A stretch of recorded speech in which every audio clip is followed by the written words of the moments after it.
Et ce qu'on va commencer par faire, c'est toucher justement à ces assemblages-là.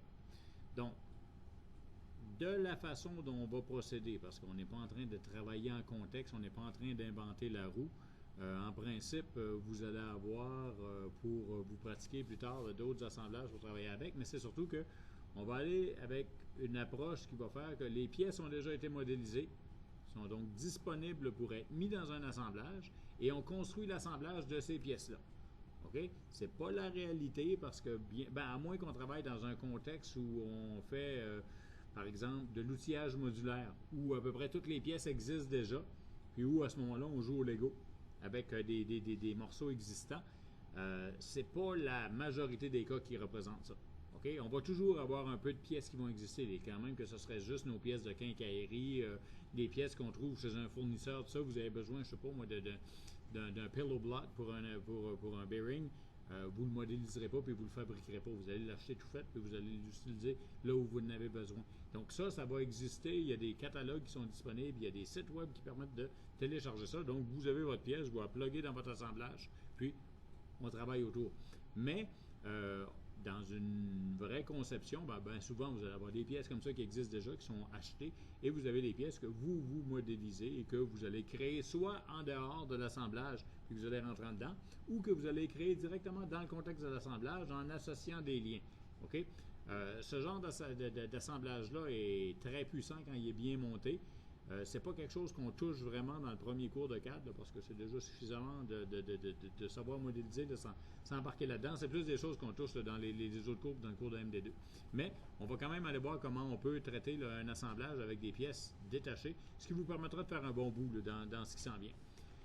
Donc, première des choses, on va créer un nouveau fichier. Et là, on va parler d'un nouveau type de fichier parce qu'on ne crée plus un CAD part, mais on crée bien un product. OK, donc on a ici un product. Et là, on crée un product même si on utilise l'interface française. Donc, c'est pas un produit, c'est un product. Ça va créer un fichier qui va être un quelque chose.catProduct. Et ce fichier-là ne contient aucune géométrie.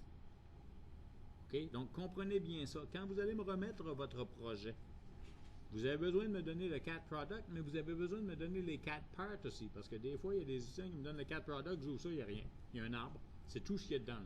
C'est tout ce qu'il y a dans un product. OK? Des pointeurs vers les fichiers qui devraient être employés, qui disent quel fichier devrait être employé, où est-ce qu'il devrait être dans l'espace, et comment ils sont orientés. C'est ça qu'il y a dans un product. Donc, si vous me mettez ça sans part, je n'ai absolument rien. Donc, c'est pour ça que ça doit tout le temps être traité ensemble, même si c'est deux types de fichiers différents. Donc, on va créer ici un test prod. On va lui donner un nom. Donc, ce nom-là va automatiquement, comme pour un CAD part, apparaître en haut de l'arbre, parce qu'il y a un arbre pour un produit aussi.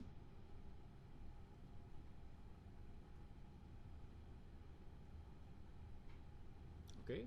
Et si on a donné un nom à notre arbre, quand on va arriver pour sauvegarder notre produit, ben c'est déjà ce nom-là qui va être proposé. OK? Maintenant, pour présenter les assemblages, j'en ai un petit assemblage là, que j'aime bien utiliser parce qu'il y a ce qu'on a besoin dedans. Ça fait qu'on va aller chercher des pièces qui sont dans classe construction étudiant 513. Et dans la partie assemblage, on va avoir un assemblage qui va s'appeler Bearing Support. C'est là que je vais aller chercher ça. Sauf que je vais vous montrer comment déjà on insère des pièces dans un assemblage. OK? Par défaut, vous avez le produit qui existe ici, caractérisé par une feuille blanche, deux engrenages, un bleu, un jaune. OK? C'est une structure, ça. Ce produit-là, qui est l'assemblage principal, pourrait comporter juste des pièces, mais il pourrait comporter des pièces et des sous-produits qui comportent des pièces et d'autres sous-produits. Donc, c'est sûr que si on y va avec quelque chose de facile, bon, on va avoir un petit arbre simple. Dans ce qu'on va faire aujourd'hui, on va avoir un arbre, un produit, des parts, ça s'arrête là. Mais, on peut avoir des structures d'assemblage qui vont ouvrir un paquet de sous-produits puis qui vont devenir assez majeurs. OK, vous parlez de la partie avant d'un fuselage, il y a du monde là-dedans. Donc, vous avez des sous-produits que vous devez ouvrir et vous devez à ce moment-là bien identifier à quelle partie de produit vous référez quand vous faites quelque chose et votre produit actif est encadré en bleu. OK? Et si vous venez travailler éventuellement sur une pièce à l'intérieur du produit, c'est elle qui va devoir être encadrée en bleu. OK? Vous avez un bouton qui dit... Attendez un petit peu. Je ne l'ai pas ici parce que je n'ai pas, les pièces de rentrée. Là, je vais aller vous montrer ça. Attendez un peu. On va commencer par insérer des composants existants dans ce produit-là. Donc, je peux insérer différentes choses. Je pourrais créer des pièces vides, puis me faire une réservation d'espace, on peut dire, puis aller travailler dedans plus tard. Donc, je ferai à ce moment-là l'insertion de nouvelles pièces. Je pourrais insérer un nouveau produit pour créer une structure de sous-assemblage. Ce que je vais faire ici, c'est insérer un composant existant, donc un part, et quand je clique ça, il ne se passe rien. Parce que si vous vous rappelez, je vous ai dit que je pourrais déjà avoir une structure qui a un produit principal et des sous-produits. Quand j'insère un composant existant, Katia veut savoir à quel endroit j'insère. Est-ce que je l'insère dans le principal ou dans un sous-produit 1, un sous-produit 2 et ainsi de suite. Même s'il y en a rien qu'un, il pourrait nous donner un go et le faire, là. Même s'il y en a rien qu'un, il nous demande quand même de venir sélectionner la partie du produit qui nous intéresse pour insérer les pièces dedans. OK? Donc, je m'en vais dans classe construction, étudiant, 513, assemblage, bearing support. J'ai 2 fois bearing support ici, là, on va aller ici. Et là, j'ai une série de pièces. Dans la plupart de nos assemblages, on a toujours une pièce majeure puis des pièces qui s'y greffent. Okay? Dans ce cas-ci, la pièce majeure s'appelle la base, okay? Comme dans bien des pièces. Je vais commencer par ouvrir la base toute seule. Et je vous dis pourquoi après.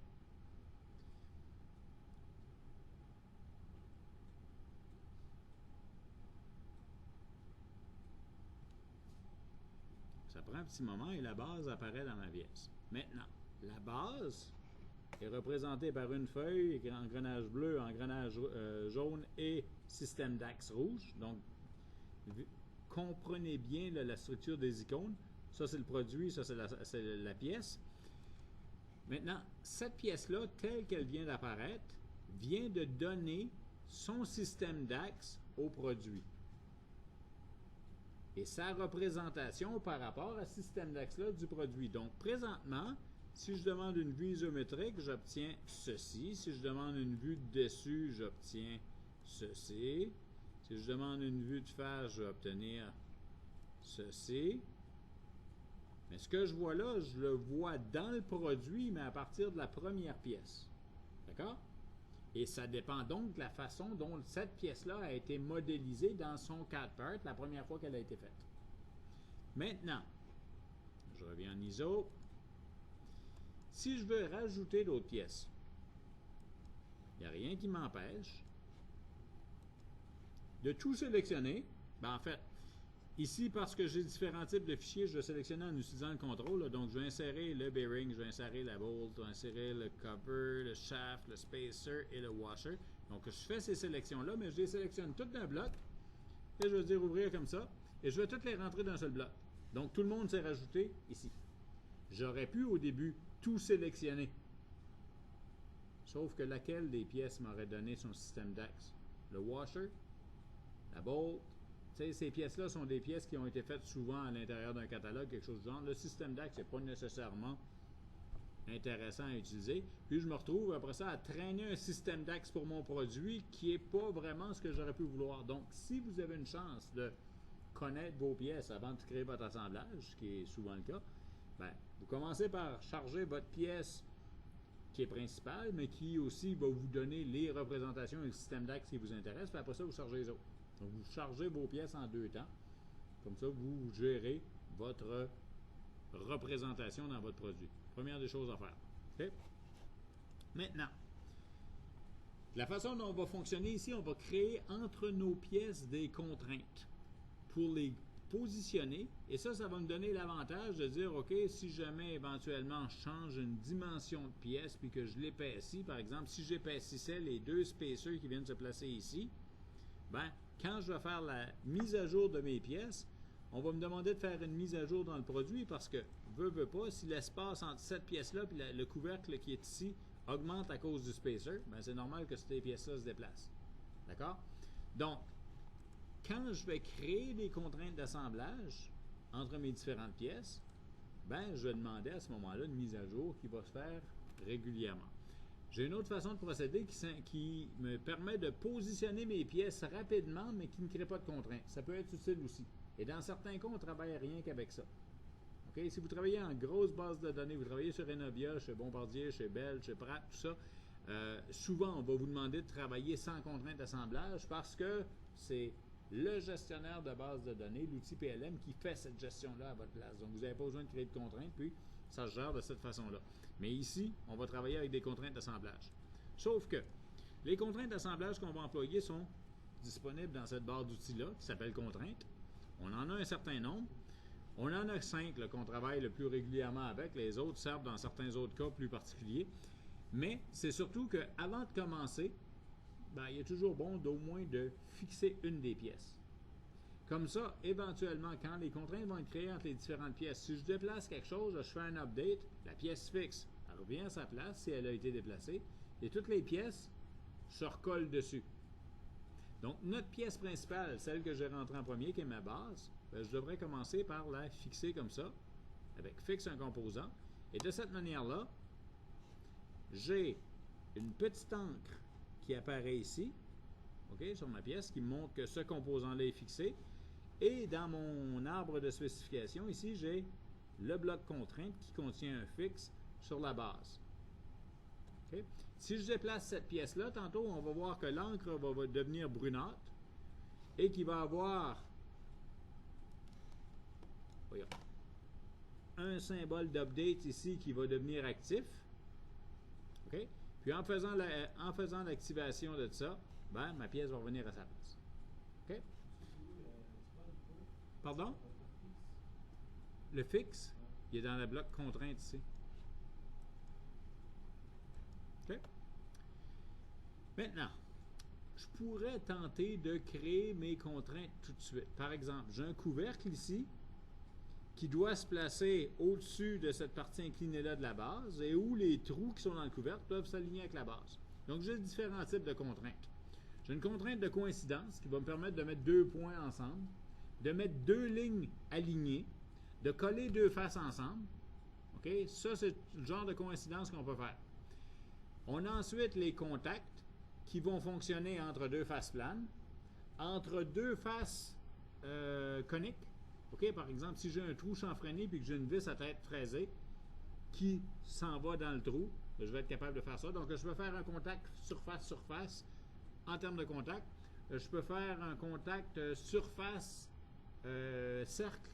Si, par exemple, j'ai un trou de tête fraisée sur un chanfrein qui n'est pas nécessairement au même angle, mais que la tête fraisée vient s'accoter sur le bord du trou, bien là, à ce moment-là, j'ai une surface qui vient s'appuyer sur un cercle. OK? Donc, ce genre de choses-là peut se faire à travers un contact. Contrainte de distance, ça se fait entre des éléments parallèles qui peuvent être filaires, si je me rappelle bien, mais surtout surfaciques. Donc, on travaille avec deux surfaces planes, la distance entre les deux, on va utiliser ça tantôt. Contrainte angulaire. Donc, cette contrainte d'angularité-là peut être de dire que je veux 10 degrés entre deux pièces, mais peut demander aussi un parallélisme ou une perpendicularité, qui se trouve à être une contrainte d'angularité aussi, mais où l'angle est soit de l'infini ou 0, ou encore 90. Donc, on va commencer avec ça. Sauf que, en essayant de placer mes pièces avec les contraintes, bien, souvent, ça va soigner quelque part dans l'espace, puis ça n'arrivera pas nécessairement où on veut. Il va falloir effacer la contrainte, recommencer, réorganiser nos affaires. On va perdre du temps. Il est habituellement préférable de prépositionner ces pièces, pas nécessairement précisément, mais les amener assez proches de ce qu'on a besoin pour que, quand on va créer la contrainte, bien, ça tombe tout de suite en place, puis que ça cause aucune difficulté. Donc, pour placer nos pièces, on a différents outils qui sont disponibles. On en a un ici qui s'appelle Manipulation, qui va me permettre de prédéfinir le déplacement que je vais vouloir faire. Donc, je peux prédéfinir des déplacements linéaires, donc des translations, selon X, selon Y, selon Z. Je peux prédéfinir des déplacements dans un plan. Donc, dans le plan XY, dans le plan YZ, dans le plan XZ, où je peux faire des rotations autour d'un axe. Mais les axes, c'est toujours l'axe X, l'axe Y et l'axe Z de la première pièce. Donc, si ma première pièce est faite ici, que son système d'axe est dans ce coin-là, mais que cette pièce-ci est rendue là-bas et que je décide de tourner autour. On ne tourne pas autour de la pièce qui va être ici, mais on va bien tourner autour de l'axe qui est là. Donc, la pièce, on va la perdre quelque part au-dessus de l'écran dans l'histoire. Donc, ça fonctionne, là, mais on va voir un petit peu comment ça réagit. Donc, je prends dans la direction Y cette pièce-là et je la déplace. Elle peut juste se déplacer selon Y. OK? Je la déplace maintenant dans XY comme ça ici. Donc là, en la déplaçant comme ça, je suis toujours dans le plan XY, mais je ne me déplace pas en Z. Et maintenant, j'essaie de tourner autour de l'axe X. Donc, c'est ça qui se passe là. Vous voyez ce qui se passe? OK, mon axe X il est ici, là, donc je la perds presque ma pièce. C'est pour ça que ça fonctionne, mais c'est pas super fonctionnel tout le temps. Mais c'est une façon de faire. OK, vous pouvez travailler avec ça. Une autre façon de faire va être de travailler avec ce qu'on a ici, qui s'appelle aligner. Ça peut être bon, mais c'est ce à quoi je référais tantôt quand je vous disais c'est un moyen qui me permet d'obtenir des déplacements rapides, mais ça ne crée pas de contraintes.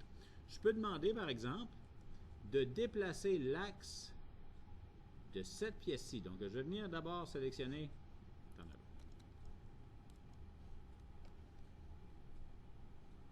Donc, cet axe-là, je vais l'amener ici. OK? Et il me reste un système d'axes. Je pourrais flipper si c'était nécessaire. Ici, c'est un élément cylindrique, c'est pas grave. Quand j'ai terminé, je clique dans le vide. OK? Ceci s'appelle alignement, mais j'ai, puis ça, je vais vous le chercher parce que je ne l'ai pas appelé tout de suite. Là, il va falloir que j'aille le retrouver. J'ai un autre outil, parce que là, le problème avec alignement, c'est que si je veux aligner cette pièce-là à partir de quelque part, puis je veux qu'elle soit dans le trou qui est ici, mais aussi de manière à ce que cette face-là soit égale à celle-ci, par exemple. Je pourrais demander un deuxième alignement de cette face-ci à cette face-là, puis si je le fais en deux temps, ça fonctionne.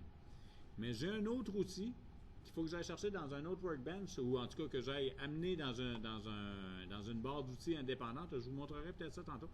Et qui permet de créer plus qu'une contrainte à la fois. Ça peut être pratique, ça. Donc, je vais faire la première démo, puis plus tard, quand vous aurez commencé à travailler, je vais aller chercher cet outil-là, puis je vous ferai une petite capsule vidéo, là, parce que je vous montrerai à ce moment-là comment créer votre propre barre d'outils. Si vous voulez vous faire une barre d'outils avec des outils qui ne sont pas nécessairement disponibles là, ou qui sont dans différentes barres d'outils, puis vous voulez toutes les regrouper à la même place, ça peut avoir son avantage, son intérêt. OK? Donc, ça, c'est bon. Maintenant, j'ai aussi, pas ça ici, mais j'ai surtout cet outil-là qui est intéressant, où j'ai la possibilité de déplacer ma boussole sur une pièce. OK, à un moment donné, elle apparaît sur la pièce. Les axes et les parties courbes ici, comme les plans, sont highlightés par rapport à ce qu'ils sont lorsqu'on ne le sélectionne pas.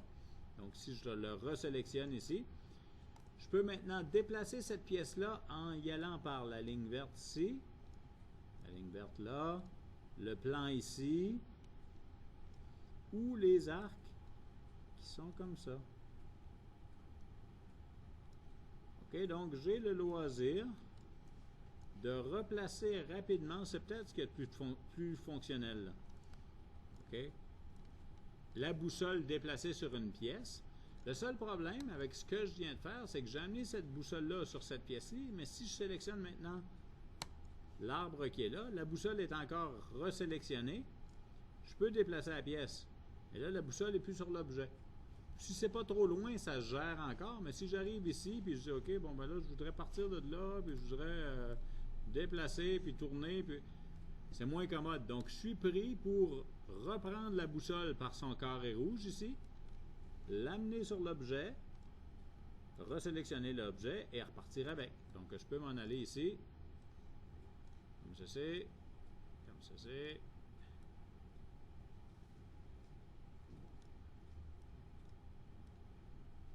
ceci, disons.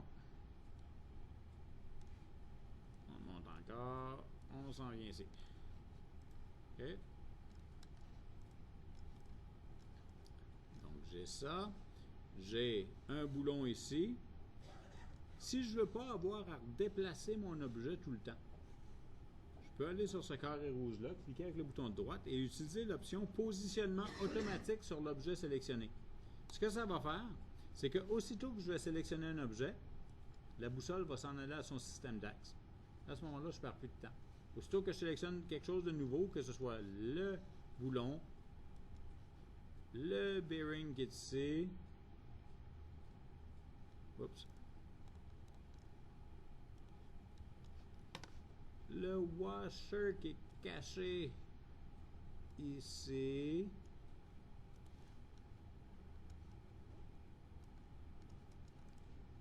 OK. Là, à ce moment-là, aussitôt que je sélectionne un nouvel objet, je clique pas des niaiseries, OK. Donc ça, aussitôt que je sélectionne un nouvel objet, le système d'axe se déplace dessus, puis je suis capable de travailler avec. Maintenant,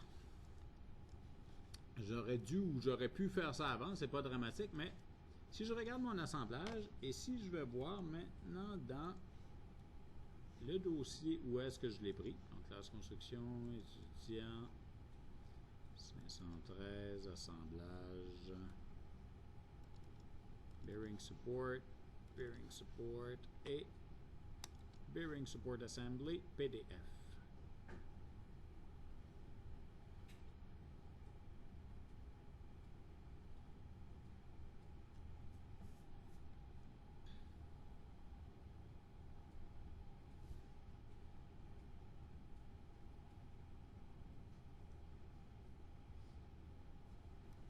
C'est long.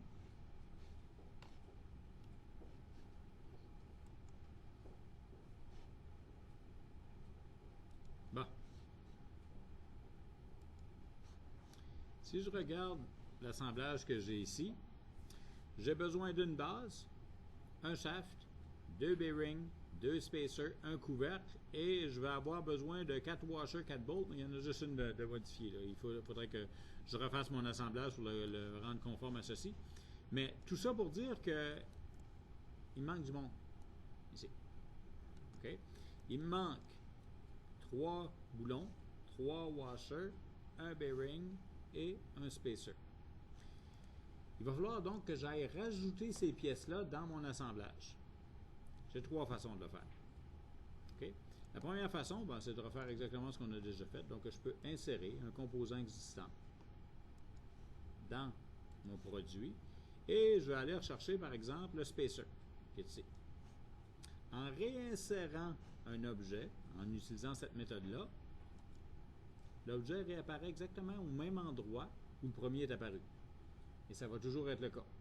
Okay? Aussitôt que je vais réinsérer, il va tout le temps s'en aller à l'origine du système d'axe, de l'assemblage, et il va amener l'origine de cet objet-là à l'origine de l'assemblage. Donc, ça va toujours se faire dans cette façon. Okay? Donc, on voit Spacer 2 ici qui a été rajouté. Je vais juste le déplacer. On voit le résultat. Et je le retourne à peu près comme ceci.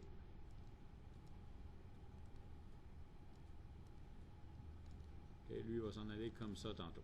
Bon. Maintenant, une autre façon de faire serait de dire, OK, j'ai cet objet-là qui est bearing, j'en ai besoin d'un deuxième. Donc, je vais prendre mon bearing ici, je vais le copier, et je vais venir dans mon produit, le coller. OK? Et j'ai un deuxième bearing qui vient d'apparaître, exactement au même endroit où le premier bearing était. Donc, oui, je l'ai rajouté, mais il faut savoir où est-ce qu'il va apparaître. Parce que si vous faites ça dans un gros produit, où il y a un paquet de pièces, c'est encombré, vous ne voyez pas exactement ce que vous faites, mais vous êtes en train de bâtir votre librairie, vous allez chercher vos objets tantôt. OK? Si vous faites du copier-coller, attendez-vous à aller chercher en dessous de l'objet qui a servi de référence. C'est juste ça que vous avez à savoir, parce que de toute façon, vous allez changer de place éventuellement. Donc, mon bearing 2, je l'amène ici, je le déplace, je le retourne un petit peu plus loin, et je vais le réutiliser à sa place tout à l'heure. Et finalement, la méthode qui, d'après moi, est la meilleure pour être en mesure de rentrer des pièces, c'est celle qui vient avec cet outil-ci qui dit multi-instantiation rapide. OK? Donc, ça fait ce que ça dit et ça se dit comme ça se prononce ou comme ça s'écrit. Donc, c'est une instantiation. Donc, on crée des instances. Et une instance, c'est une représentation de la référence qui est le cat part. OK? Cet objet-là, il s'appelle bearing. J'ai un fichier qui est bearing.catPart. Sauf que dans le produit, celui-ci, c'est l'instance bearing.1, alors que celui-ci, c'est bearing.2. Donc, j'ai deux instances de la référence qui s'appelle bearing. D'accord? Donc, quand j'utilise cet outil-là, je suis en train de créer des instances. Je peux en créer plusieurs et je peux en créer plusieurs rapidement. Donc, multi-instantiation rapide. Facile, n'est-ce pas? Comment ça fonctionne? Bien, tout ce que j'ai à faire, c'est de sélectionner l'objet et sélectionner ce que je veux instancier. J'ai un petit objet. Il s'est tassé juste à côté. En fait, il s'est tassé d'à peu près 1,5 pouce en X, en Y et en Z. Donc, on le voit. Si je suis en train de bâtir une pyramide, ben peut-être qu'un demi-pouce sur des blocs qui font une couple de mètres de long, ça ne serait pas vraiment assez. Donc, en dessous de cet outil-là, j'ai un deuxième icône qui me permet de définir mes paramètres. OK, donc on voit le point 57, là, c'est ça mes déplacements X, Y, Z. Mais si je voulais avoir 2 pouces, 2 pouces, 2 pouces, 24 pouces, 24 pouces, 24 pouces, je le ferais de la même façon. OK? Donc, je ferme ça. Ce qui est intéressant avec cet outil-là, c'est que, comme tous les autres, si je veux l'utiliser en mode continu, je peux faire un double-clic dessus. Ce qui fait que quand je commence mon assemblage, okay, en supposant que je fasse disparaître Bolt 2, que je fasse disparaître Bearing 2 et que je fasse disparaître Spacer 2, je repars d'ici, OK? Et là, j'ai besoin de mes pièces, je double-clique là-dessus. Oups, je n'ai pas pris le bon. Je double-clique là-dessus, j'ai besoin d'un deuxième bearing, j'ai besoin d'un deuxième spacer et j'ai besoin de 3 autres bolts, 3 autres washers. OK? Donc, à ce moment-là, je peux rentrer toutes mes pièces d'un bloc avec ceci. Beaucoup plus fonctionnel. OK? Donc, c'est un bon outil à employer. Juste une chose. Dans notre assemblage, on a différentes façons de faire.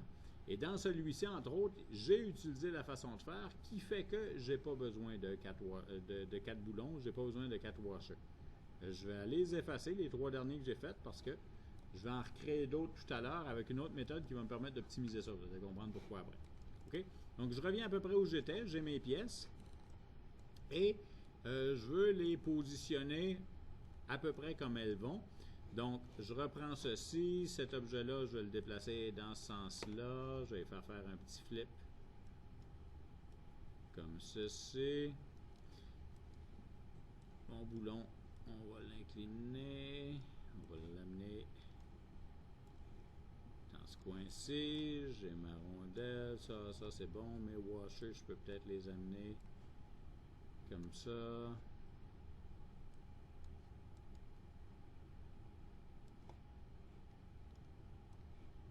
Ça. Donc, j'ai placé à peu près mes affaires pas mal. Je prends celle-ci, je vais juste lui donner un petit flip. C'est pas critique, mais on remarque qu'il y a un trou bleu ici, il y a un trou bleu là. On va voir à quoi ça sert. Et je vais être prête. Supposons maintenant que je prenne ma pièce ici, ma base, et que je la déplace elle aussi. On se rappelle que c'est la seule qui porte une contrainte présentement. Je vous disais que si je déplaçais ma base, l'encre deviendrait brunâtre et que j'aurais besoin de faire un update. Donc, si je n'avais pas ancré cette base-là, il ne serait rien passé là. Mais parce qu'elle est ancrée maintenant, si je fais un update, elle va revenir à sa place originale. D'accord? Donc là, j'ai un produit de fait et si je voulais être safe un petit peu, j'irais enregistrer mon produit. Classe construction, étudiant, 513.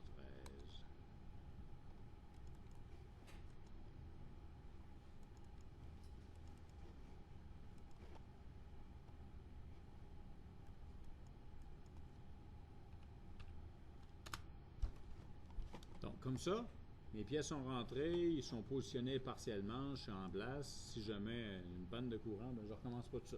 C'est à partir de chaque fois que vous faites un ouvrage qui est un petit peu long, il faudrait à peine là, que vous habituiez à sauvegarder.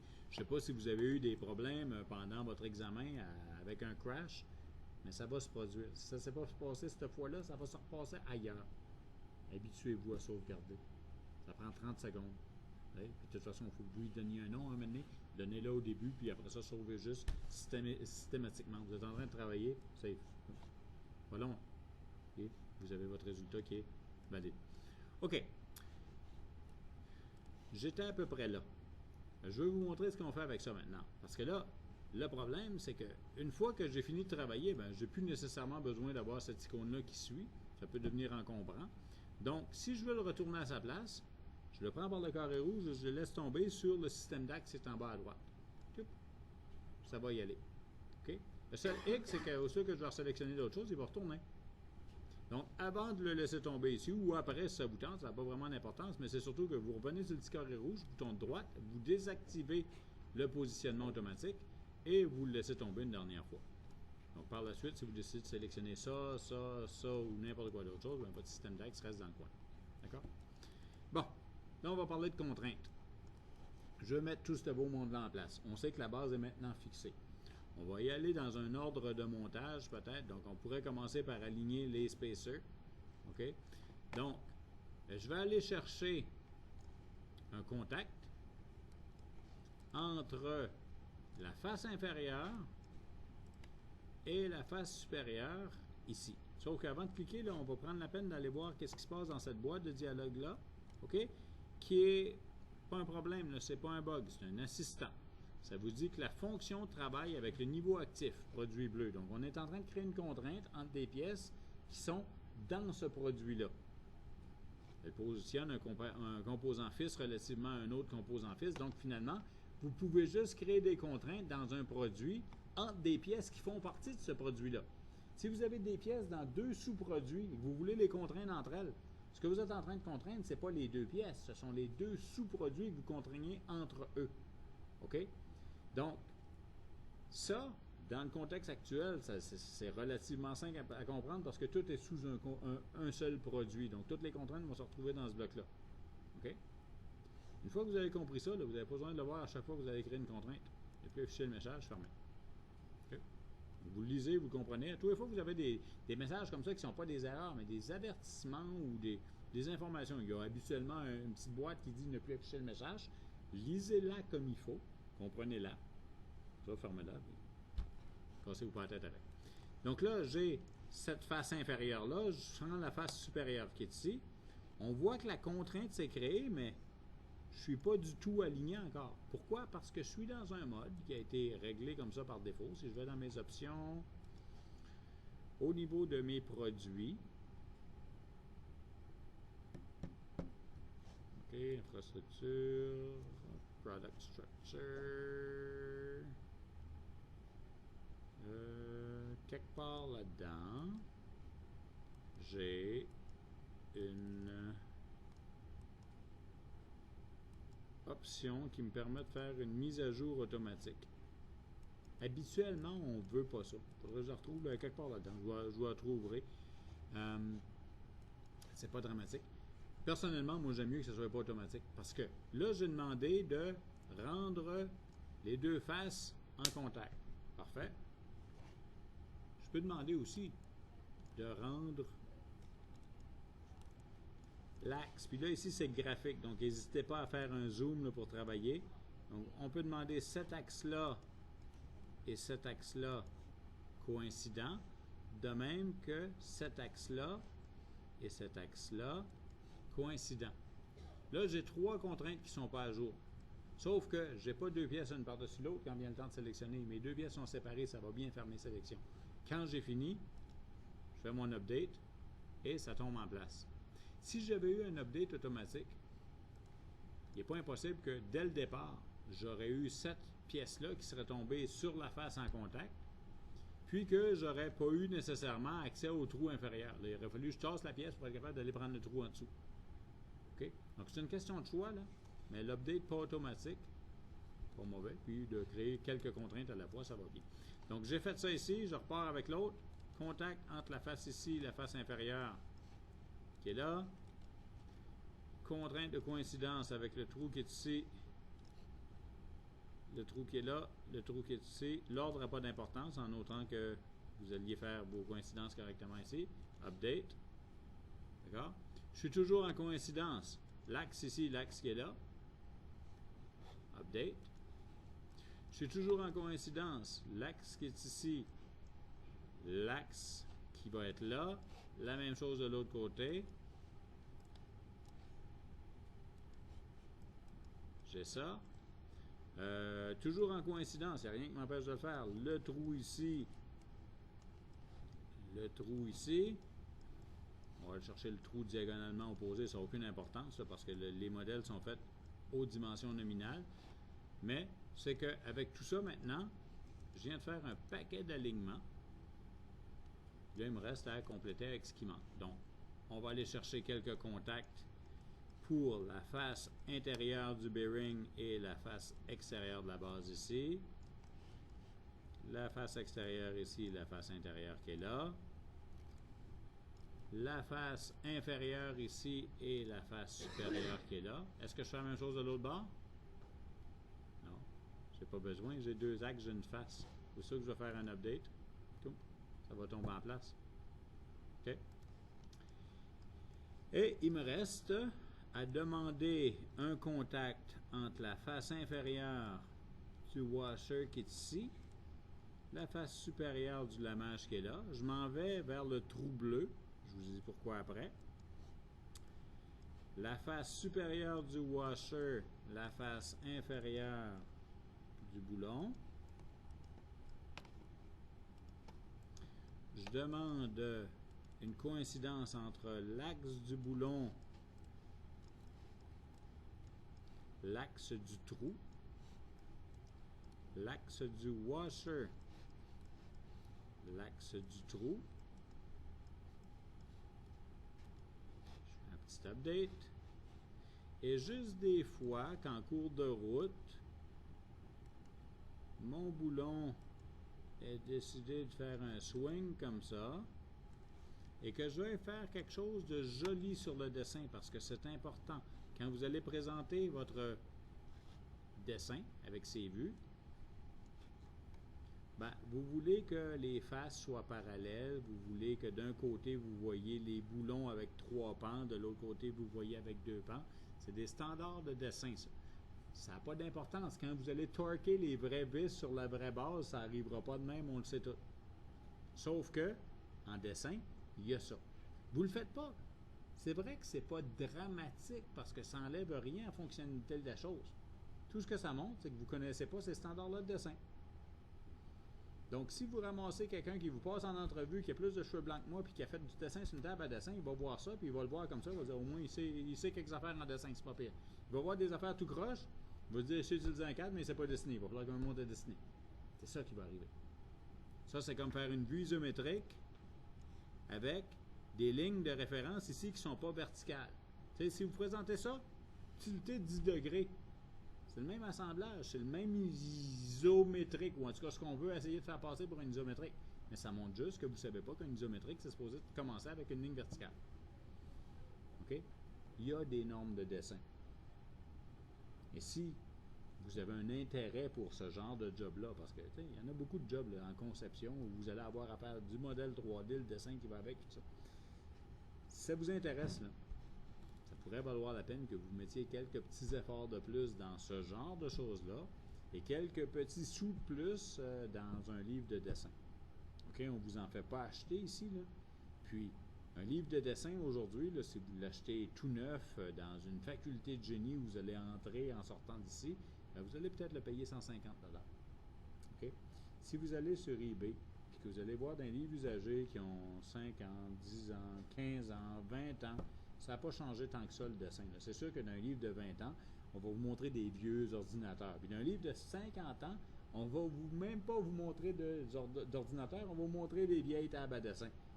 Les projections orthogonales, les vues auxiliaires, puis la géométrie descriptive, c'est la même par contre. Donc, vous pouvez vous trouver dans un magasin de livres usagés un vieux livre de dessin. Ça va vous donner en masse d'informations, ça ne coûtera pas cher. Ça va vous faire un cadeau plus dispendieux plus tard. Bien, vous acheterez de quoi de plus neuf. Mais vous allez avoir la base pour pas cher. Vous allez avoir de quoi pour vous informer et augmenter votre culture en dessin. Okay? Ce qui a une certaine importance. Donc, je reviens ici. Il me reste quoi à faire? Faire une mise à jour. OK? Et deux choses. Je veux sortir ce bearing-là, pas ce bearing-là, mais ce shaft-là pour qu'il soit relativement centré ici. Et je veux m'assurer que ma tête de boulon soit alignée, parce que ça paraît bien sur le dessin. Donc, ce que je vais faire pour ça, c'est simplement dire que je vais créer une contrainte angulaire entre cette face-ci de mon boulon et cette face-là de mon couvercle. Et je vais demander un parallélisme. Si j'update, ça se place. Si j'ai peur que ça alourdisse mon assemblage, ce qui n'est pas dramatique, il n'y a rien qui vous empêche de l'effacer après. Elle ne devrait plus bouger. Si vous gardez le parallélisme là, elle va y être. Ça va toujours être parallèle. Mais, puisque c'est graphique, vous pourriez pratiquement l'effacer et ça ne causerait pas vraiment un gros problème dans ce cas-ci. OK? Pour ceci, je vais aller de l'autre bord parce que là, présentement, je suis coïncident. Donc, si je donne plus ou moins quelque chose, il ne saura pas de quel bord partir. Alors que de ce côté-ci, on va avoir le bon sens. OK? Je vais aller créer une contrainte de distance entre cette face-ci de mon arbre et cette face-là de mon support. J'ai 3 pouces négatifs. Le moins n'a pas d'importance. Ça dépend de l'ordre dans lequel j'ai sélectionné mes objets. OK? Donc, je vais juste m'arranger pour garder moins 1.5, faire un update, et je vais mettre placé comme ceci. Le seul problème avec quelque chose comme ça, c'est que si mon design change et qu'éventuellement ma base devient plus large, mon shaft devient plus long, tout ça, ben, je vais toujours rester à 1.5, mais si mon arbre est rendu un pouce plus long, ben, je serai plus centré. Si je veux éliminer ça et toujours être centré, peu importe la configuration, c'est sûr qu'il faut que mes pièces soient bâties en conséquence, là. OK?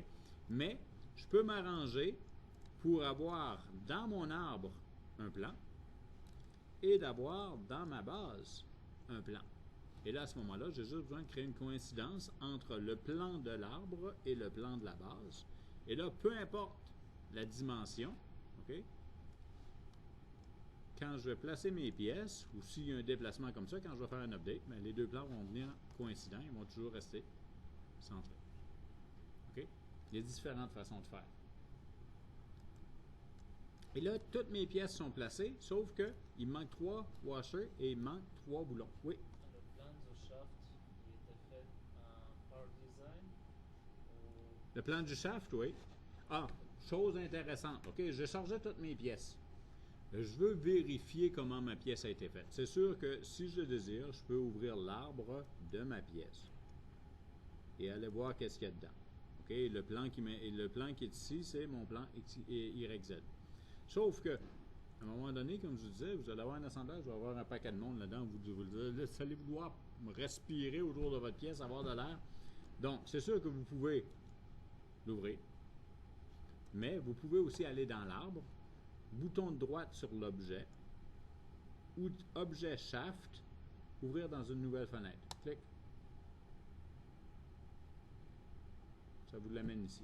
Donc, mon plan ici apparaît en plein milieu et c'est un de mes plans principaux. Pourquoi? Parce que j'ai fait l'extrusion à partir d'une esquisse qui était ici. J'ai fait une extrusion des deux côtés, donc c'est sûr que ce plan-là est central. Mais j'aurais pu dessiner mon arbre à partir de l'origine qui était ici et venir m'arranger pour me faire un plan au milieu tout le temps. OK? Il y a différentes façons de faire, c'est ça. D'accord? Donc, ça, je cache mon esquisse, ça ne sera pas beau parce que tout ce que vous ne cachez pas dans une pièce quand vous la modélisez va apparaître dans l'assemblage. Vous voyez, je vois son esquisse ici. OK? Vous remarquerez que dans mes pièces, on ne voit pas tous les plans. OK? Alors que si j'allais, par exemple, ben tiens, on va faire un exemple. On va faire un washer. Ouvrir dans une nouvelle fenêtre. Comme ceci. Je vais faire apparaître mes 3 plans.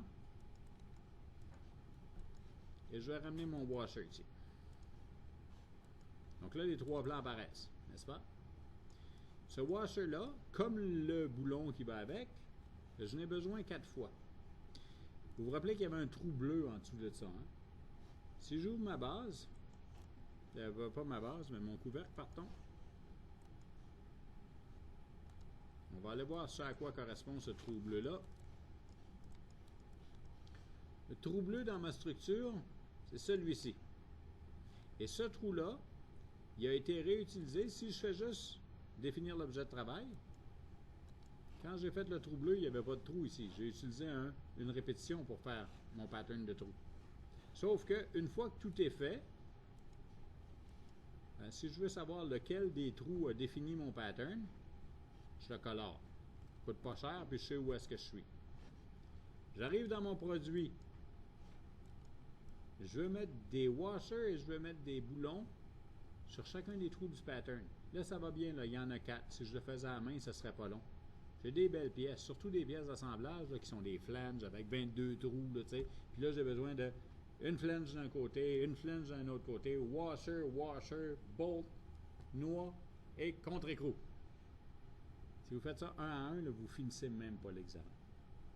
Sauf que, si vous avez bien monté votre produit, si votre pièce contient une répétition, ben, vous pouvez arriver et utiliser l'option qui est ici, qui dit « Réutilise un motif ».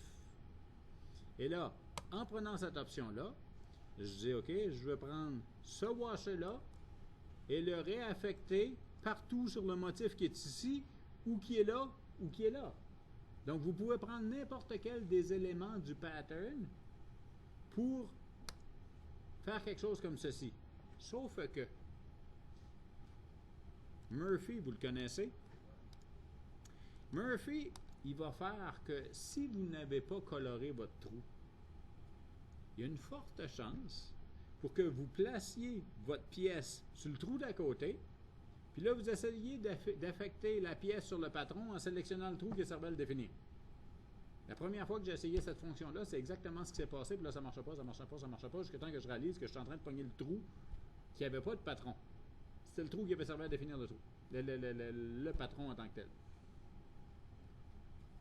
En jasant de ça, avec quelqu'un qui travaillait avec moi, il dit « Ben oui, il dit, moi je colore mes trous depuis ce temps-là. » Il dit « C'est pas fou comme idée. » Donc depuis ce temps-là, tous les fois que je fais un patron, ben, le premier objet du patron, je le colore. Ça fait que je sais où est-ce qu'il est, puis je fais exprès pour mettre mes pièces dessus. Donc après ça, j'ai le choix de prendre n'importe quel des autres trous, n'importe quelle des autres instances du patron pour faire ma répétition, puis ça marche tout seul. OK? Donc ici, on revient là-dessus, réutilisation d'un motif. Je prends mon washer et je prends un des trous, peu importe lequel, ça n'a pas d'importance. Si je fais OK, regardez le résultat.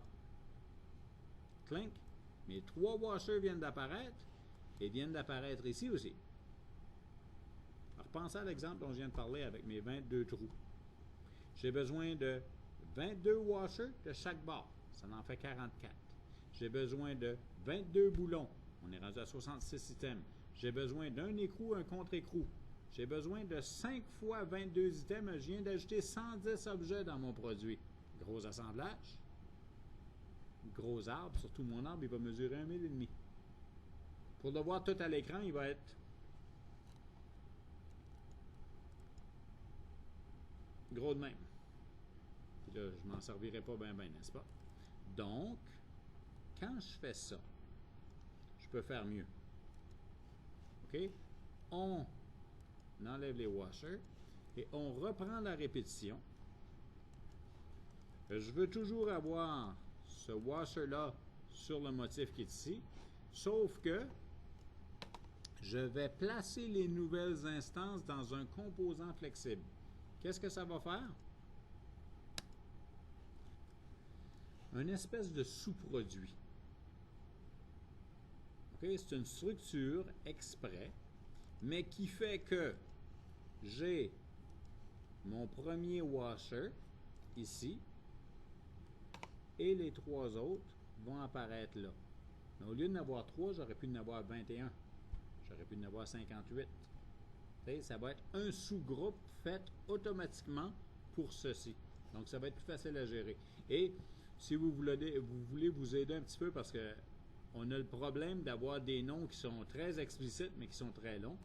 Donc, vous avez le droit de revenir dans les propriétés. OK, et puis simplement appeler ça washer. OK, parce que vous le savez que ça va être une répétition.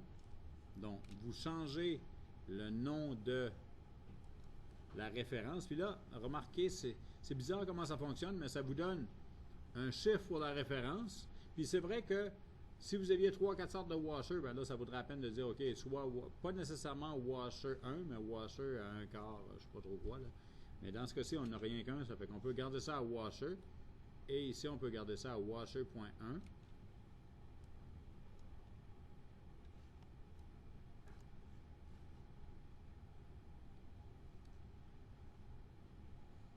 Ah, OK. C'est pour ça qu'il me fait ça. Attendez un petit peu. Propriété. On va aller mettre washer 01.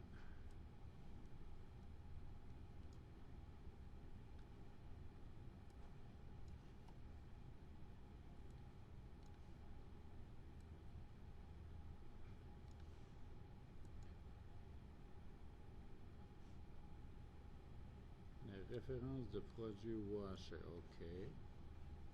On n'avait pas tous ces jolis problèmes-là avant. Donc, on va washer.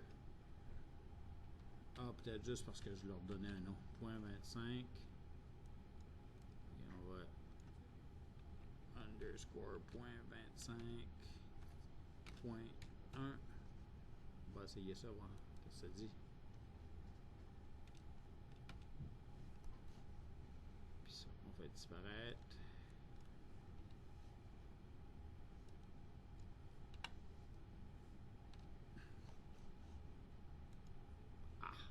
Voilà.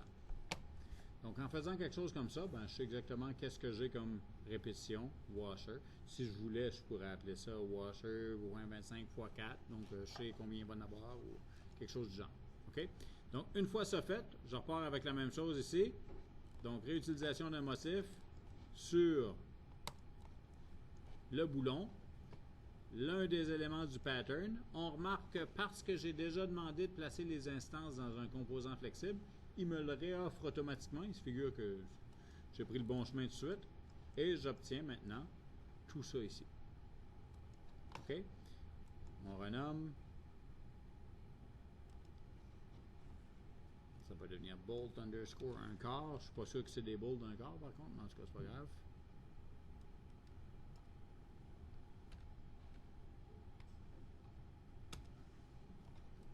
Là, j'ai juste changé la référence. Je n'ai pas changé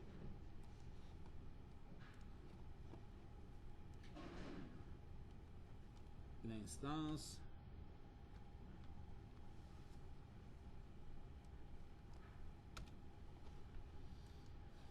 OK. Donc, remarquez ici, j'ai double-cliqué par erreur là, le groupe. C'est ça qui est en bleu. OK? Si je veux travailler sur une pièce, je peux venir double-cliquer sur son corps principal et venir travailler sur, je sais pas moi, la révolution, sur l'esquisse de la révolution, ou sur ce que je veux là. Donc, c'est ce qu'on appellerait travailler en contexte. Donc, je travaille sur un des objets, mais à l'intérieur du produit. Et quand je vais revenir au niveau du produit, je reviens complètement en haut, double-clic là-dessus, pour aller chercher l'icône, pas l'icône, mais le contour bleu. OK? Bon. En faisant mes 4 washers, ben là, je suis rendu avec 12 plans dans ce coin-ci, n'est-ce pas? Et là, vous pouvez imaginer que, en fait, 16 plans. Que si j'avais les plans d'apparent pour mes rondelles, pas mes rondelles, mais mes bowls, ben j'aurais 32 plans. Et si j'avais ça pour toutes mes pièces, ben j'en aurais un paquet de plans.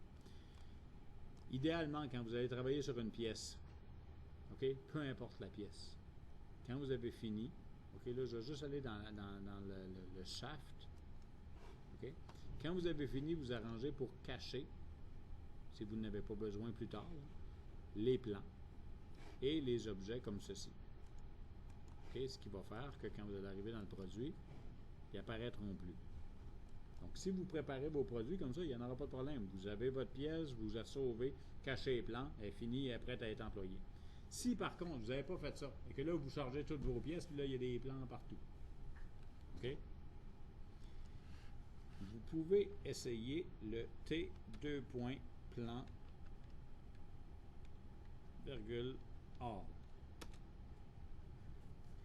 qui est une des rares commandes manuelles que vous pouvez faire, mais qui va faire un tracking de tout ce qu'il y a dans votre produit pour aller identifier tous les plans qui sont dans votre produit.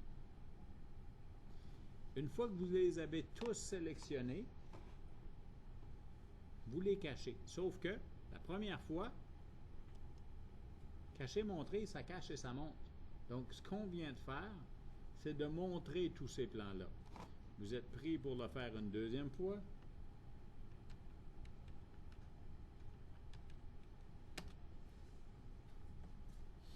OK? Et la deuxième fois, vous allez pouvoir tous les cacher.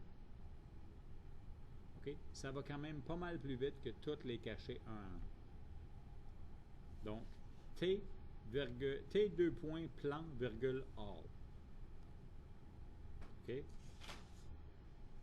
C'est écrit dans le livre, mais si vous n'avez pas le livre, vous devez vous en rappeler. Il n'y a pas de menu, il n'y a rien pour ça. Vous le savez ou vous ne le savez pas. OK? Donc, ça, c'est pas pire. Maintenant, j'ai mon assemblage. On remarque qu'il y a plein de boutons un peu partout. C'est mes contraintes d'assemblage. Okay, j'ai des icônes pour ça. C'est pas une mauvaise pratique de penser à les cacher une fois qu'on les a. Un petit peu. Mes contraintes d'assemblage.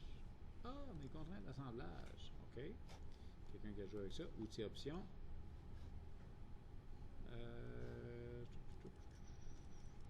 Spécialisation du produit.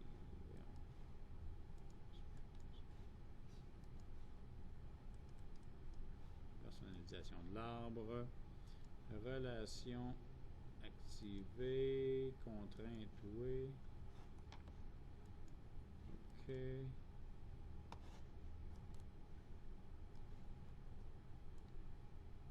Houston, j'ai un petit problème. Vous vous rappelez qu'on avait une contrainte tantôt qu'on voyait qui s'appelait ancrage, n'est-ce pas? Quelque part ici. Et que cet ancrage-là, je l'ai sélectionné plus tôt. Puis je vous ai montré, vous voyez, on a fixe produit. Vous vous rappelez? Elle était là, n'est-ce pas? Elle l'est plus. Ça arrive. On appelle ça Katia. Donc, à ce stade-ci, on sauve.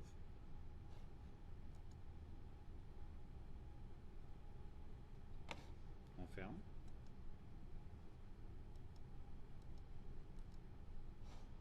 Et on va essayer d'abord de juste rouvrir le produit pour voir s'il ne serait pas là. Et les contraintes sont réapparues. OK? Ça aussi, vous devez le savoir. OK? C'est ça qu'on vous paye quand on vous engage avec une expérience Katia. OK? Parce que suivre un cours, puis dire qu'on connaît le logiciel, ben, vous avez un cours d'avance. Bien souvent, ou en tout cas, je ne sais pas maintenant quels sont les critères qu'on engage, mais on va en parler tantôt. Mais des fois, on vous demande 2000 heures de pratique. Des fois, on vous demande 10 000 heures de pratique. T'sais, dépendant de ce qu'on vous demande, là, c'est qu'on ne veut pas que vous commenciez à gosser pour ces niaiseries-là. Il est supposé d'avoir des contraintes qui ne sont pas là, ben, c'est le logiciel. Il n'y a pas de raison que les contraintes aient disparu. On ferme, on rouvre, on regarde si c'est pas ça. Si ça n'a pas fonctionné, on ferme Katia, on rouvre. Si ça ne fonctionne pas encore, on ferme Katia, on efface les 4 settings, on rouvre. Et là, si ça n'a pas réapparu, on appelle le support technique et on dit j'ai fermé mon produit, ça n'a pas marché. J'ai fermé mon Katia, ça n'a pas marché. J'ai effacé mes 4 settings, ça n'a pas marché. Je fais quoi après? Et là, il peut y avoir un gros problème. Mais ces premières démarches-là, ça prend 3 minutes à faire là. C'est ça qu'on veut que vous soyez capable de faire. Puis ça, ben, ça vient avec le temps de savoir qu'il est supposé d'avoir de quoi là, il n'est pas là. Donc, on fait de quoi? On le retrouve. OK? Donc, ce que je voulais vous montrer, c'est que j'ai mes contraintes maintenant qui sont ici. D'accord? Et ces contraintes-là, ben, comme je vous disais, ben, ça ressemble à des petits poids sur ma pièce, là, mais c'est plus encombrant que d'autres choses, donc d'habitude, on les cache. Tout. Mais ils n'effacent pas. On en a besoin. Là, en ayant mis toutes ces contraintes-là sur mon produit, ben, ça veut dire que si j'utilise une dernière façon de les bouger, que je ne vous ai pas montré au début, mais qu'on peut faire aussi, là, quand on les reçoit toutes les pièces, avant de commencer à les placer, ce que je fais souvent, puis que là, j'ai juste comme oublié, c'est que avant de commencer à les repositionner dans l'espace, je les éclate. Juste pour voir si toutes les pièces que j'ai besoin sont là. Et pour faire cet éclatement-là, ben, j'ai l'outil ici qui s'appelle « Vue éclater ». Okay, j'ai différents niveaux d'éclatement. D'habitude, je dis OK, puis ça fait ça. OK, oui, je veux ça. OK, bon. J'ai éclaté mes pièces. OK? Maintenant, si mes contraintes ont bien été faites, je fais Update, et ça revient tout ensemble. Il peut arriver, je ne sais pas pourquoi exactement, là, mais il peut arriver que vous éclatiez vos pièces, que vous fassiez un update comme ça et que les pièces réapparaissent en place, mais qu'il en reste quelques-unes qui flottent autour, mais que ça soit encore actif. Vous faites un deuxième update, puis ça retombe en place. J'ai vu ça. OK? Mais de façon générale, vous éclatez, vous updatez, ça revient ensemble. D'accord? Oui? Bonjour.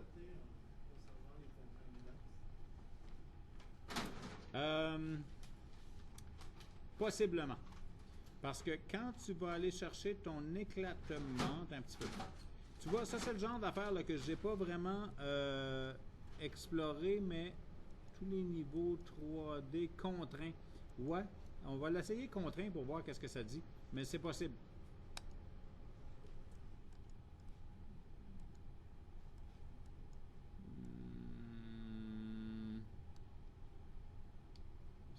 C'est supposé d'être contraint. Donc ça, oui. Ça, non.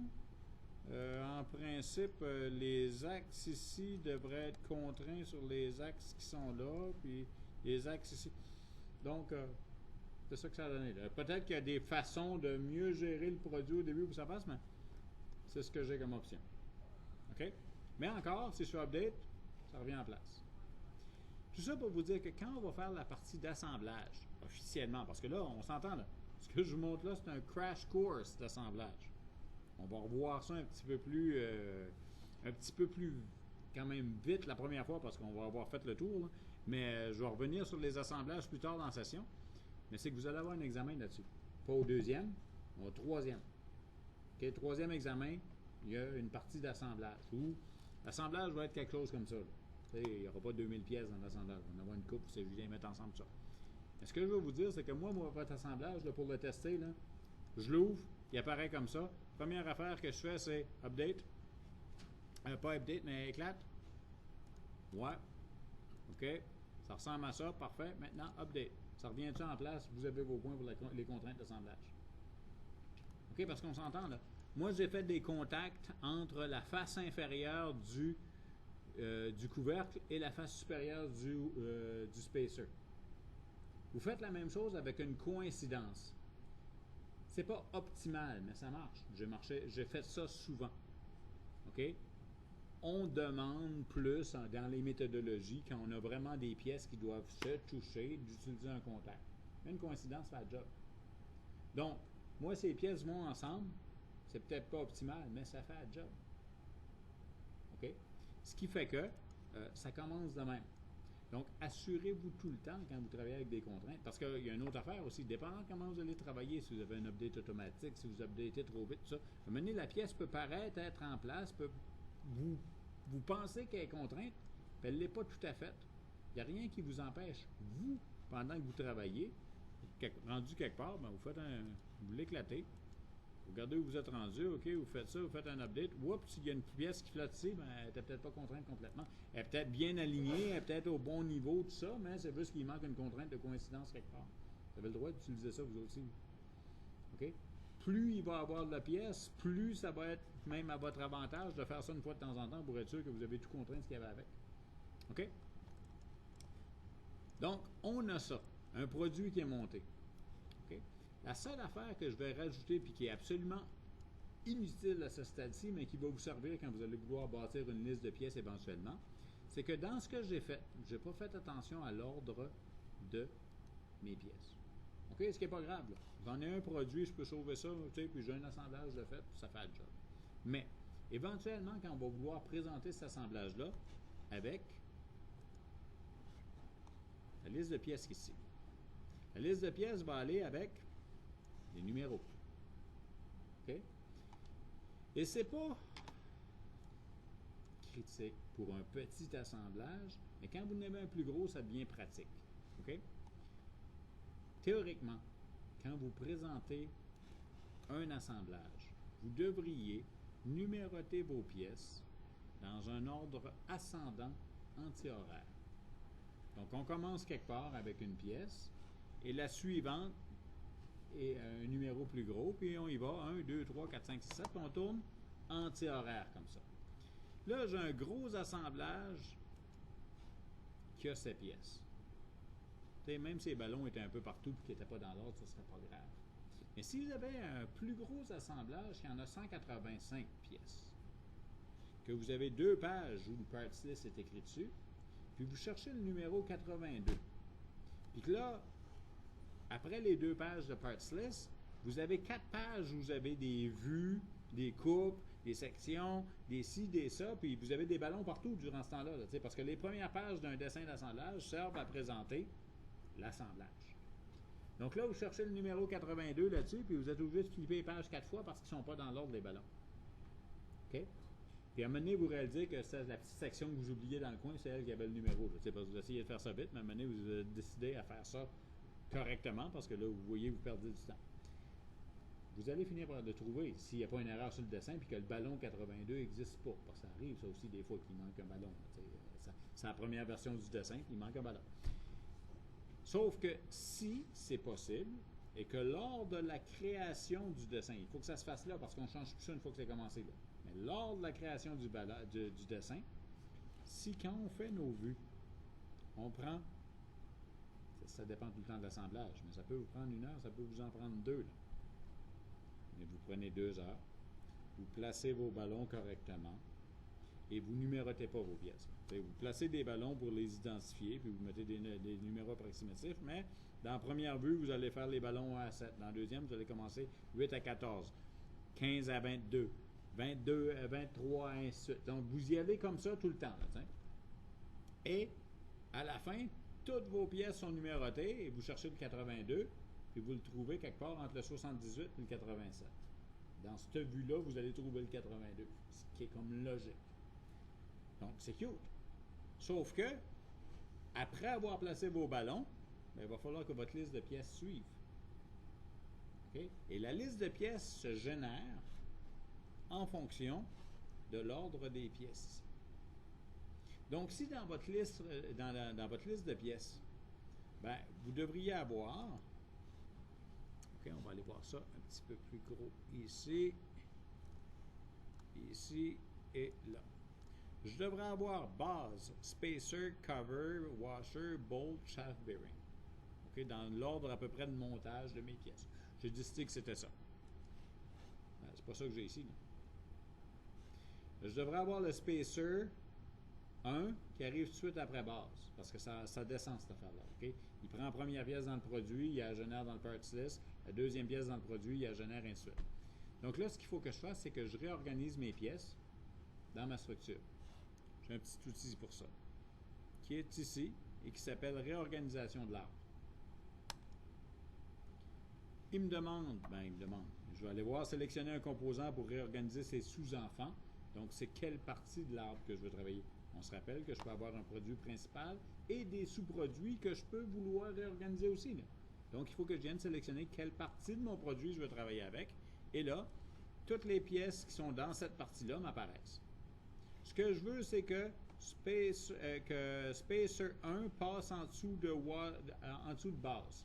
Donc, je peux prendre la petite flèche et le monter 1, 2, 3, 4, 5 fois. OK? Sauf que c'est long. Je peux prendre Spacer 2 et demander de l'amener au-dessus de Washer 1. Quand j'ai beaucoup de pièces, ça va pas mal plus vite. OK? Et là, C'est personnel, mais moi, j'aime bien mettre, OK, j'ai besoin de Spacer 1, je vais mettre Spacer 2 tout de suite. Je vais les avoir ensemble quand je vais avoir besoin de travailler avec.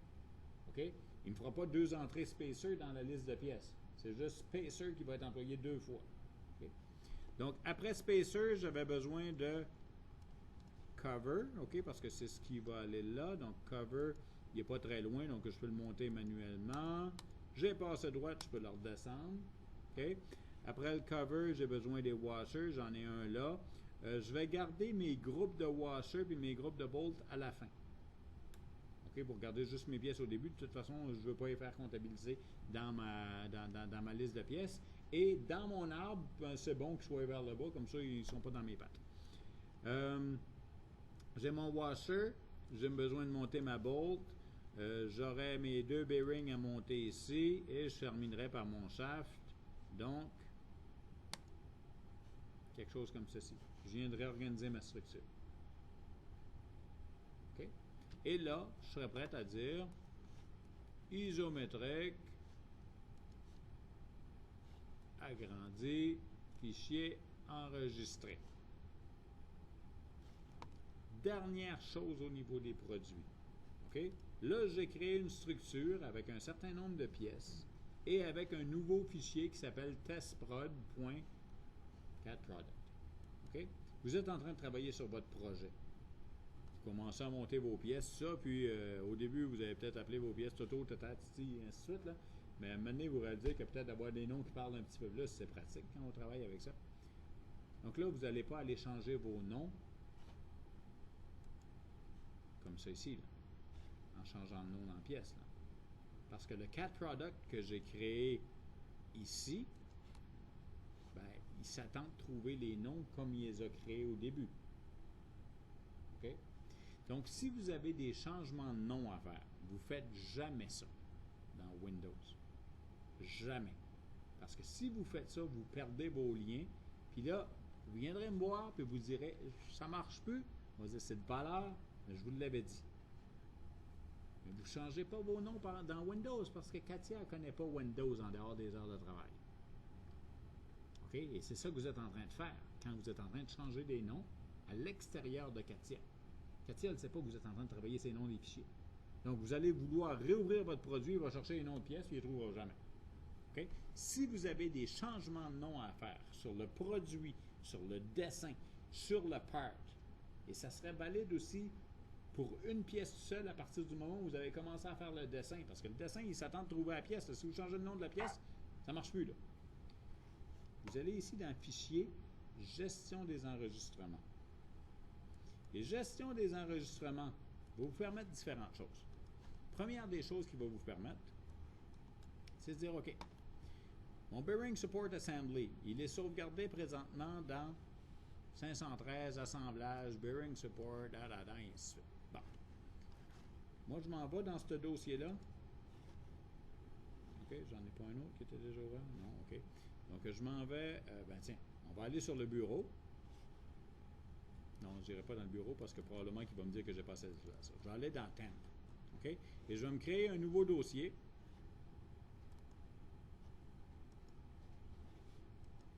Qui va s'appeler Bear Sup Assis. Je ne mettrai pas As parce que ça ne serait pas gentil. OK? Bear Sup Assis. Bon. Je voudrais maintenant déplacer toutes mes pièces dans ce nouveau produit-là. OK? Encore une fois, je ne fais pas ça dans Word. Je ne fais pas ça dans Windows. Je fais ça à travers Katia. Donc, je vais prendre mon produit qui est dans 513 assemblage Bearing Support et je vais faire enregistrer sous et je vais dire à quel endroit je vais l'avoir. Je vais l'envoyer dans C Temp Bear Sup Assembly. Enregistrer. Donc là, je n'ai pas changé son nom. J'ai juste changé la place où il va. Mais, là, je veux que les pièces suivent. Propagation du répertoire. Donc, tout le monde va s'en aller à la même place. Maintenant, ça, je peux vivre avec comme nom, mais ça, je vais l'enregistrer non pas sous spacer, mais spacer en T. Underscore en T. OK. Ça, je vais l'appeler comme bearing underscore rond. OK, je vais tout leur donner des noms différents. Quand je vais faire OK, tout ce beau monde-là va s'enregistrer de manière à ce que maintenant, si je vais voir dans C, Temp, Bearing Support Assembly, ben j'ai toutes mes pièces, puis j'ai Spacer en T, et j'ai Bearing rond, puis j'ai mon Bearing Cat Product. OK? Et quand je vais aller chercher dans mon C, Temp, ça, je vais aller chercher mon cover. Attendez, spacer en T. Puis mon spacer en T, on va y faire un autre trou là juste pour montrer qu'il change. OK.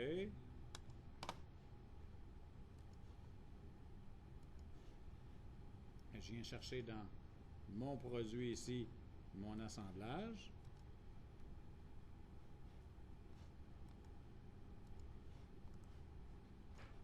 C'est ça que j'ai. Donc, mes liens sont conservés, puis quand je fais un changement, ben ça suit. Parce qu'à partir du moment où vous commencez à pitcher votre stock un petit peu partout sur votre disque rigide, là, puis que vous ne faites pas attention à ça, ben vous pouvez vous ramasser dans un coin avec un produit qui appelle des pièces qui sont sauvegardées dans un autre coin. Puis là, vous copiez à travers Windows vos pièces dans le même dossier plus tard parce que vous trouvez que c'est plus logique. Sauf que là, vous essayez de changer les pièces dans ce dossier-là, mais c'est celles du dossier d'avant qui sont tout le temps appelées. Fait que ça ne marche plus. Ça, c'est des liens. Et tant que vous ne comprenez pas clairement comment ça marche, vous allez avoir des problèmes. Mais le premier problème, c'est de sauvegarder à l'extérieur de Katia. OK? Donc, gestion des enregistrements, là, s'il y a une chose à vous rappeler aujourd'hui, c'est ça. Ça va déjà être un bon trou de sauver là, pour le futur. Oui?